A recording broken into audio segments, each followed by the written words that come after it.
alhamdulillah senang. Pilwali sudah selesai. Yang menang, alhamdulillah, jangan takabur. Yang menang tidak usah pesta berlebihan menyakiti hati orang yang dikalah. Kalau bapak menang lalu tidak pesta-pesta, orang makin senang sama bapak. Tapi kalau bapak pesta-pesta menyakiti hati orang lain, bisa jadi jabatan itu Allah ambil, akhirnya apa? Bapak masuk KPK. Yang kalah juga jangan putus asa, Allah kasih yang terbaik. Jangan pernah putus asa, Allah kasih yang terbaik. Tidak ada baiknya sangka buruk kepada Allah. Saya selalu contohkan Pak, sering saya ulang saya soal yang ini. Saya dulu daftar tentara tidak lulus hanya karena saya ceper. Tidak cukup tinggiku. Tapi saya lulus jadi ustadz. Pakai baret putih. Temanku yang lulus pakai baret merah. Tapi alhamdulillah dengan baret putih yang saya pakai. Mulai baret merah sampai baret hitam. Semuanya ku caramai kok. Allah kasih yang terbaik. Jangan pernah sangka buruk. Ya. Doa. Ada masalah datang kita.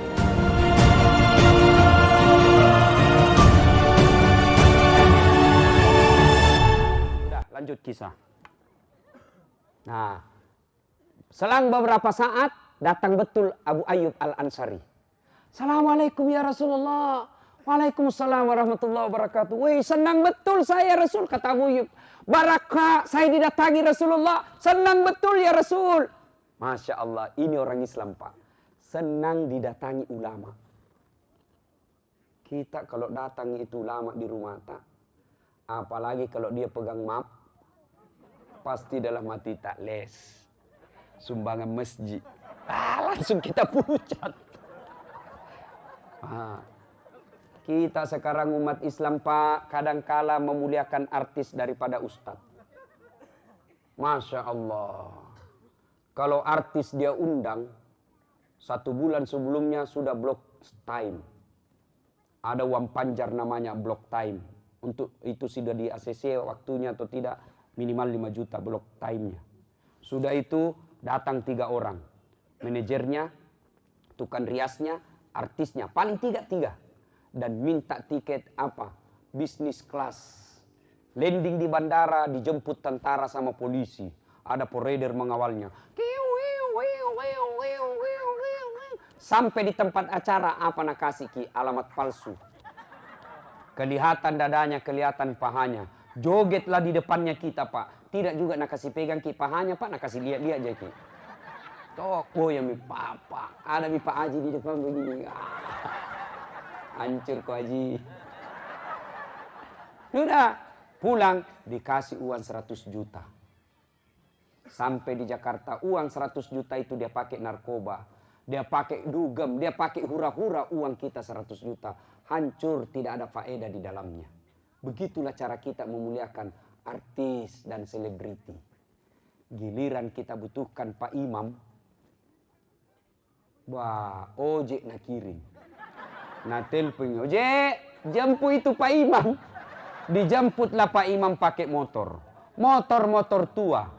Stan kakinya 1 tidak ada. Tak gantunglah kaki kita di belakang 1. Hujan juga sepanjang jalan. Terpaksa 1 mantel diduai. Tunduklah kita. Sampai midek sedikit lagi Ustaz. Kenapa dari tadi sedikit-sedikit terus? Sedikit lagi Ustaz. Sampai berhenti hujan. Masuk kita di rumah. Tidak ada kipas angin, tertutup pintu. Barasanji kita berdoa 1 jam. Busa-busa kalepak kepanasan.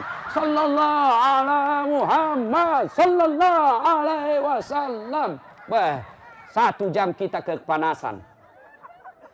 Begitu mau pulang, selesai dikasih uang 25.000. Itu pun kusut. Dia bilang suaminya, Bu, 1 jam kok didoakan itu Pak Ustadz. Masa cuma 25.000 kok kasih? Dia tinggalkan itu sawahnya, dia datang doakan kamu. Apa dia bilang istrinya? Ya sudah, gampang. Tambah di situ jalan kote 4. Bungkus kami juga pisang 1 sisir. Jangan ketawa Ibu, saya serius ini. Kalau diceramai dia ketawai Ki. Ibu ketawa karena begitu kalau kuantak selama ini. Masya Allah. Saya sering rasakan itu Pak. Kadangkala kita juga dikasih kwitansi, lain dikasih, lain disuruh tanda tangan. Begitulah hancurnya moral bangsa Indonesia. Ustadz juga ditipu. Ya. Nah, sampai di situ Abu Ayyub lalu berkata, kenapa ya Rasul? Kami lapar di rumah. Kami tahu, kami tahu kau orang berada. Oh senang, alhamdulillah. Kesempatan buat saya berbuat baik. Tenang ya Rasul, duduk saja. Abu Ayyub ke kebunnya. Dia ambil pohon kurma, Pak. Dia tebang. Pohon kurma diambil sama pohonnya, dibawakan Nabi. Nabi bilang, buahnya mau dimakan. Kenapa kau bawa dengan pohonnya? Ya Rasulullah, kalau saya cari buahnya, saya tidak tahu mana yang Anda suka. Tapi kalau saya bawa dengan pohonnya, ada semua di sini. Terserah kita mau pilih mana. Begitu memuliakannya Rasulullah. Tidak cukup sampai di situ. Abu Ayyub mengambil kambingnya yang paling baik, disembeli, lalu dihidangkan kepada Nabi. Saya ulangi, kambingnya yang paling baik disembelikan kepada Nabi. Kalau kita biasa, kita cari yang jelek. Panggil anaknya, nak. Apa? Itu ada kue di kulkas. Bawakan babinsa daripada basi. Nanti mau basi baru diingat babinsa. Hancur juga ini ibu ini. Kasih yang terbaik. Ya. Sudah, Nabi makan. Kurma, roti, daging kambing. Makan. Begitu Nabi makan. Lalu Nabi bersabda, Abu Ayyub, ya Rasul, tolong saya kau pergi ambilkan ke piring. Itu apa ya Rasul? Bawakan kasihan ini anakku daging. Sudah lama itu Fatimah kasihan tidak makan daging. Tolong kau hantarkan ini daging kepada anak dan istriku. Subhanallah. Ini suami yang baik. Makan enak di luar, tidak lupa istri. Biasanya kita Pak, makan enak di luar, lupa istri. Begitu istri sudah masak enak-enak, dipajak makan. Pak, sini ki makan. Apa nak bilang? Kenyang kak ibu. Sudah kak nak traktir tadi temanku. Padahal dia traktir temannya. Ada juga itu suami begitu. Selalu makan enak di luar, istrinya kelaparan di rumah. Suami seperti ini tentu tidak dicintai Allah dan Rasulnya. Rasulullah saja Pak makan masih ingat suami istri di rumah. Ingat anak-anaknya. Lalu Nabi makan. Begitu Nabi makan diambil semua sampel. Beliau ambil kurma, beliau ambil daging, beliau ambil roti, lalu diangkat tangan beliau seperti ini. Saudara-saudara sekalian, tadi kita keluar rumah dalam keadaan lapar. Tadi kita keluar rumah dalam keadaan perut kosong. Tapi alhamdulillah, biiznillah, dengan izin Allah, dengan semangat persaudaraan, alhamdulillah tidak perlu keluar uang kita. Tidak perlu kita keluar uang. Alhamdulillah perut kita terisi dengan seperti apa yang kita inginkan. Tapi ketahuilah, Nabi sampai mengulang 3 kali. Ketahuilah, semua yang lewat di leher kita ini, semua yang masuk di tenggorokan kita ini, tidak setetes pun, tidak sesuap pun yang lepas dari tanggung jawab kita di akhirat kelak. Semua nikmat Allah yang Allah berikan kepada kita akan dimintai pertanggungjawabannya di hadapan Allah Rabbul Alamin. Maka pada saat itu turunlah Rasulullah membacakan surah At-Takasur pada ayat summa latus alunna yauma izin anin na'im. Surat At-Takasur yang terakhir. Pada hari itu nanti, maksudnya hari perhitungan, semua akan dimintai pertanggungjawaban atas nikmat yang Allah berikan kepada kita. Nah, ibu bapak, saudara-saudara sekalian, apa hikmah dari kisah ini? Sudah mau jam 10. Pertama, tidak ada rumah tangga yang tidak ada masalahnya. Percaya ibu.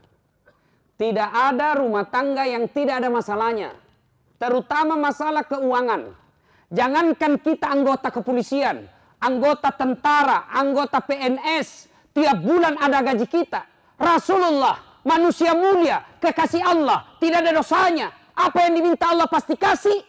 Dalam rumah tangga pun beliau pernah mengalami kelaparan. Apalagi kita. Pasti ada masalah Pak. Tidak ada rumah tangga yang tidak ada masalah. Iya Bu ya, yakin itu Bu. Maka jangan bandingkan rumah tangga tak dengan rumah tangga orang lain. Ini kesalahan kita biasa perempuan, dia bandingkan suaminya dengan semua orang lain. Dia bandingkan rumah tangganya dan rumah orang lain. Padahal semua rumah tangga ada kelebihannya, pun di balik kelebihan itu pasti ada kekurangannya.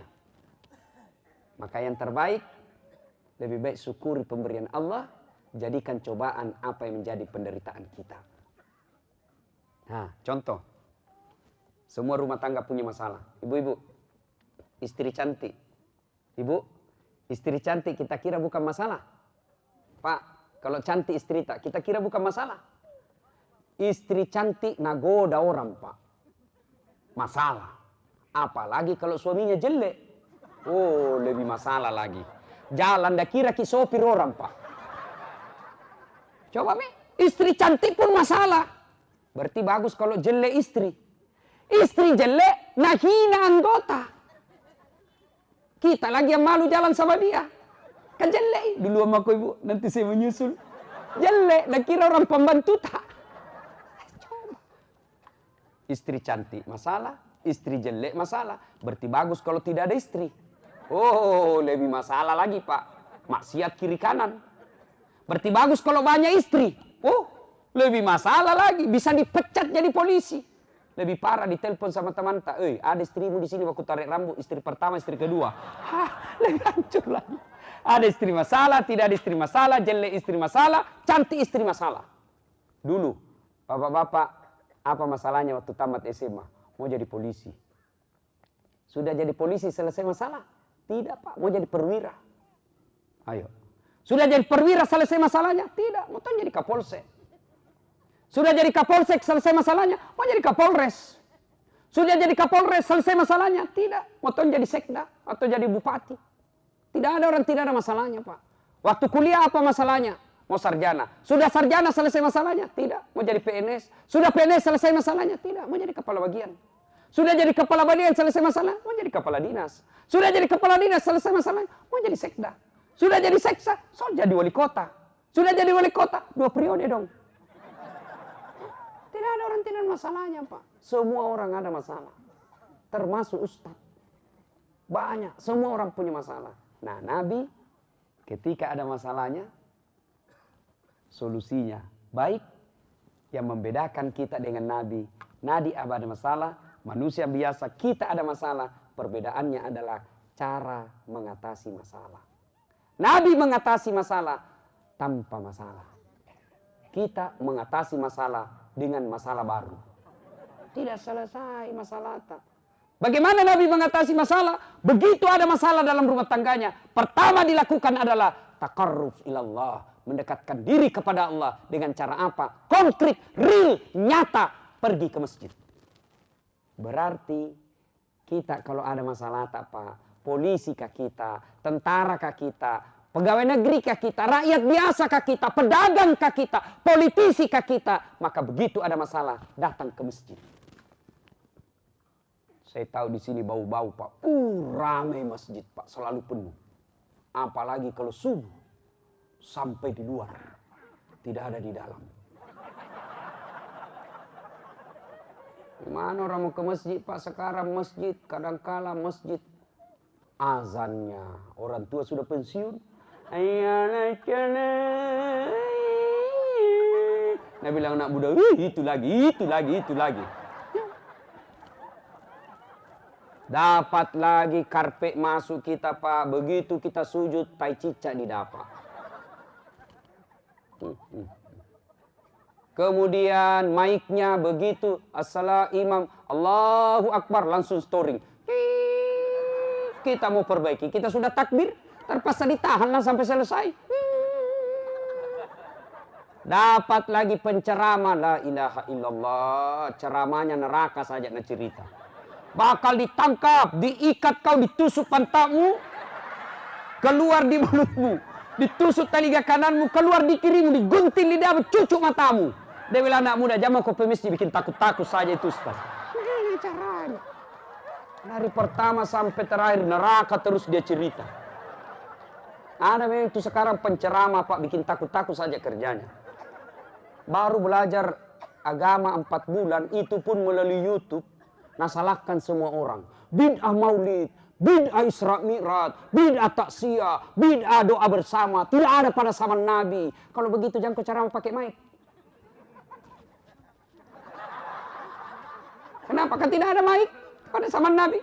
Jangan kau pergi haji pakai pesawat. Kenapa? Nabi dulu pakai onta. Naik onta mako dari bawah 17 tahun dah sampai kok. Ada juga itu Pak. Berbeda masa berkelahi. Bagaimana orang ke masjid? Akhirnya anak muda bilang, jangan kau pergi ke masjid dia bikin galau saja perasaan Pak. Sembahyang ki salah. Ada bikin khutbah judulnya kesalahan-kesalahan orang yang sholat. Kenapa kau kasih salah orang yang sholat? Mestinya kesalahan orang yang tidak sholat. Ngerti tuh, ini anak kacuping. Ya, sudah ya? Sudah Ibu? Nah, sudah. Ya, Bapak, saudara-saudara sekalian. Ada masalah, datang ke masjid. Bapak ada masalah, dimarah sama pimpinan kita, dimarahi sama komandan kita, tidak usah curhat di medsos. Ini kita ada masalah rumah tangga, ambil handphone, update status, di mana di kau? Kesepian banget. Langsung naseledin teman tak, bisa juga tuh diganti. Pergi suaminya tugas 3 hari tidak pernah ada kabarnya, langsung update status. Kesepian banget, di mana di kau? Tak kusangka kau begini. Talekang. Kenapa semua urusan rumah tangga mau dikasih tahu semua di Facebook? Ini rajin berdoa, tapi berdoanya bukan di masjid. Berdoanya di mana? Di medsos. Pergi suaminya, ya Allah lindungi suamiku. Sibuknya itu Tuhan mau baca statusmu. Kalian, Bu, ada masalah berdoa, Bu. Datang ke masjid. Pak, adik-adik nih, ini polisi-polisi baru. Galau ki. Tadinya kita tinggal di kampung, tadinya kita tinggal di kota, tiba-tiba dipindahkan kita di tempat yang tidak nyaman. Jangan ki buruk sangka, itulah yang terbaik buat kita. Baik ngadu ki kepada Allah. Bangun ki, pergi ki ke masjid, jangan ki cari muka sama Kapolres. Ada muka tak. Jangan menjilat, tidak baik itu jadi manusia penjilat, tidak punya harga diri. Allah angkat derajat kita, masa kita jatuhkan? Allah sudah jelaskan sebaik-baik makhlukku adalah manusia fi ahsani taqwim. Saya ciptakan kalian dalam keadaan sempurna. Maka jangan hancurkan kesempurnaan kita dengan datang menjilat-jilat sama pimpinan. Kapolres ada masa pensiunnya. Kapolres ada masa pindahnya. Tidak usah cari minta sama Kapolres. Perbaiki hubungan kepada Allah. Allah yang ngatur hidup kita. Biar Kapolres mau, kalau Allah yang jatuhkan tidak akan mampu kekuatan tentara. Tidak akan mampu kekuatan manusia. Saya minta kepada Allah. Tidak berarti tidak boleh bersilaturahmi. Tidak, kami terlalu-lalu. Biar salah kita bilang, siap komandan, betul. Anu salah kita bilang, siap. Wambak koko ya. Anu salah maka ada kok cocok. Salah keterlaluannya. Ada masalah, datang kita mengadu kepada Allah. Dan enaknya itu berdoa, di mana saja boleh. Bapak mau ketemu Kapolres, atur jadwal dulu. Bukan karena sombong, tapi tidak, memang kesibukan. Bapak mau ketemu wali kota, ketemu dulu ajudan. Disuruh minta bikin surat. Sudah itu dia bilang baru mau dibaca suratnya. Sudah itu baru dibikin timnya untuk selidiki itu apa masalah. Sudah itu dia bilang datang maki bulan depan ketemu wali kota. Begitu ketemu wali kota apa jawabannya? Mohon maaf, tidak ada anggaran untuk ini. Habis waktu 1 bulan tidak ada hasilnya. Tapi ketemu Allah 24 jam Allah hadir. Allah hadir buat perwira pun Allah hadir buat prajurit. Allah hadir buat ulama pun Allah hadir untuk orang awam. Allah hadir buat orang kaya pun Allah hadir buat orang miskin. Allah hadir buat orang sakit pun Allah hadir buat orang sehat. Allah hadir untuk siapa saja. Maka Allah janjikan, ud'uni astajib lakum. Berdoa kau kepadaku, pasti saya kabulkan. Itu janji Allah, bukan janji caleg. Ini di Makassar sekarang banyak orang tiba-tiba sok kenal. Biar tidak kenal senyum, kasih kartu nama, dalam hatiku pasti caleg. Pak, alhamdulillah senang, pilwali sudah selesai. Yang menang, alhamdulillah, jangan takabur. Yang menang, tidak usah pesta berlebihan menyakiti hati orang yang dikalah. Kalau Bapak menang lalu tidak pesta-pesta, orang makin senang sama Bapak. Tapi kalau Bapak pesta-pesta menyakiti hati orang lain, bisa jadi jabatan itu Allah ambil, akhirnya apa? Bapak masuk KPK. Yang kalah juga jangan putus asa, Allah kasih yang terbaik. Jangan pernah putus asa, Allah kasih yang terbaik. Tidak ada baiknya sungka buruk kepada Allah. Saya selalu contohkan Pak, sering saya ulang saya soal yang gini. Saya dulu daftar tentara tidak lulus hanya karena saya ceper. Tidak cukup tinggiku. Tapi saya lulus jadi ustadz. Pakai baret putih. Temanku yang lulus pakai baret merah. Tapi alhamdulillah dengan baret putih yang saya pakai, mulai baret merah sampai baret hitam, semuanya ku caramai kok. Allah kasih yang terbaik. Jangan pernah sangka buruk ya. Doa. Ada masalah, datang ke masjid. Tapi saya heran Pak. Ini saya heran Pak Kapolres. Pernah lihat rumah tahanan? Penjara. Pernah lihat penjara? Lapas atau rutan. Pernah lihat rutan? Oh sering kan? Coba lihat rutan Pak. Berapa pintunya berlapis-lapis. Dijaga sama polisi, dijaga sama apa itu. Banyak penjaganya. Tapi banyaknya isinya. Begitu dijaga sama tentara, polisi. Banyak penjaganya. Tapi banyak isinya. Sementara masjid buka 24 jam. Tidak ada yang jaga polisi. Sepi. Ini perlu dipakai tips juga ini Pak. Yuk Bapak, saudara-saudara sekalian. Berdoalah. Ada masalah, mengadu kepada Allah. Minta kepada Allah. Ya, ini ada cerita. Soal datang ke masjid. Ada satu komplek. Penghuninya orang-orang berada semua. Imamnya, Pak Doja, Muadzin. Dia pergi azan jam 9 pagi. Jam 9 pagi azan. Heboh satu komplek. Azan apa ini Pak Doja? Pak Ustaz, azan apa ini? Duhur bukan, subuh bukan, asar bukan. Satu komplek datang. Mau hentikan itu azan. Tapi tidak bisa. Kenapa? Karena sudah ada kunci pintu Pak Doja. Tunggulah sampai selesai. Begitu selesai azan datang ini ke RT. Pak Ustaz, andai saja bukan kau Ustaz, ku lapor kau di polisi. Menimbulkan keresahan. Kenapa? Azan apa kamu ini? Kau gila ya? Azan bukan waktunya. Dia bilang ini Pak Ustadz, masalahnya Pak saya azan duhur, subuh Bapak tidak datang. Saya azan duhur, Bapak juga tidak datang. Saya azan asar, Bapak juga tidak datang. Begitu saya azan jam 9, Bapak baru datang semua. Yang gila ini saya atau Bapak? Tapi jangan dicoba di masjid ini, jangan Pak, pelanggaran. Nah sudah jam 10. Bagaimana Bu, selesai Mi? Masih bisa tahan sampai 2 jam? Tahan betul 2 jam? Saya tidak tahan. Nah ya, hikmah pertama, tidak ada manusia yang tidak ada masalahnya.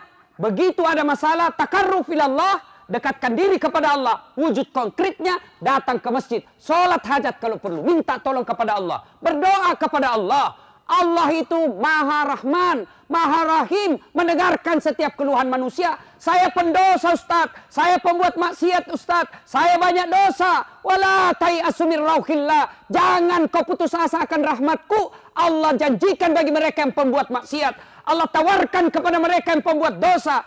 Ana inda sanni abdibi. Saya tergantung sangka hambaku. Kalau dia sangka tobatnya saya terima, maka saya terima tobatnya. Kalau dia sangka tidak terima, saya tidak terima tobatnya. Dan bagi bapak ibu yang pendosa, datang bapak mengadu kepada Allah. Ya Allah ampuni dosaku. Ya Allah terima tobatku. Allah janjikan. Innallaha yuhibbut tawwabina. Saya cinta kepada hambaku yang bertobat. Masya Allah. Ustaz, bagaimana cara berdoa Ustaz? Doa selalu orang tanya, Ustaz, apa doanya supaya naik pangkat? Ustaz, apa doanya supaya lunas utang? Ustaz, apa doanya supaya sembuh? Ya itulah doanya. Doa apa? Mau sembuh. Itu doanya. Ya Allah sembuhkan saya. Berdoa tidak harus menghafal. Banyak orang berdoa menghafal buku doa. Tidak Pak. Bapak doa itu bahasa Arab. Belum tentu Bapak cocok cara mengucapkannya. Belum tentu juga Bapak paham. Setengah mati berdoa dia tidak tahu apa dia minta. Amin ya Allah. Ya amin ya Allah. Nabi bilang malaikat apa maksudnya ini Pak Kapolres? Apa maksudnya ini? Lain di hati, lain di mulut. Dia minta turun hujan, tahu-taunya dia minta jodoh. Tidak usah bahasa Arab. Berdoa tidak harus bahasa Arab. Berdoalah kata Nabi memakai bahasa ibu. Apa bahasa ibu? Bahasa Bugis boleh. Bahasa Jawa monggo. Bahasa Jepang silahkan kalau tahu. Bahkan boleh berdoa begini. Ya Allah, engkau sudah tahu apa yang ku mau. Kasih mak. Boleh begitu. Ya Allah, kau sudah tahu apa yang kuinginkan, maka kabulkan. Selesai. Ya. Sudah. Tidak ada masalah, tidak ada manusia, tidak ada masalah. Maka begitu ada masalah, dekati Allah. Yang kedua.